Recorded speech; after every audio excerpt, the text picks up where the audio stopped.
ડુંગળીની નિકાસની બાબતને લઈને ડુંગળી પકવતા ખેડૂતોમાં આજે આક્રોશ જોવા મળ્યો છે। આજ સવારે પડતર માલની હરાજીની કામગીરી મહુવા માર્કેટિંગ યાર્ડમાં શરૂ કરવામાં આવી હતી, ત્યારે ખેડૂત આગેવાન તેમજ રાજકીય આગેવાનો ભેગા થઈ હરાજીની કામગીરી બંધ કરાવી હતી।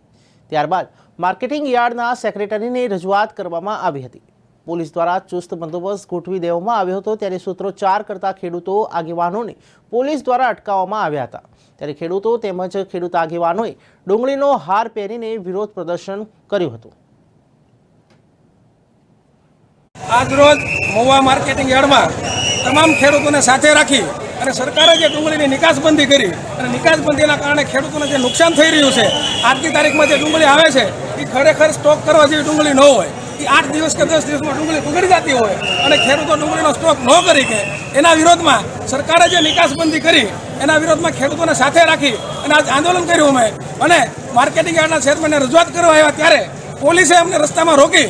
એમ છતાં અમે અમારો કાર્યક્રમ સફળ કરી અને સેક્રેટરી સાહેબને અમને સાંભળવા પડ્યા અને સેક્રેટરી સાહેબે અમને આશ્વાસન આપ્યું છે કે આજે અમારા ચેરમેન રજૂઆત કરવા સરકારમાં ગયા છે, આજ સાંજ સુધીમાં જો કે નિર્ણય આવી જાય તો અમારા ખેડૂતના ભાગ્ય કહેવાય, નહીંતર અમે આવતાકાલે સવારે 10 વાગે પાછા ફરીથી ઉગ્રથી ઉગ્ર આંદોલન યાર્ડ ખાતે ભાવનગર જિલ્લાના મહુવા તાલુકાના દરેક ગામડાના ખેડૂતો જે અત્યારે એમને સાથ સહકાર આપ્યો અને ખેડૂતોની માલની જે પીડા હતી, તકલીફ હતી, એ માટે અમે અત્યારે ચેરમેન સાહેબને રજૂઆત કરી છે।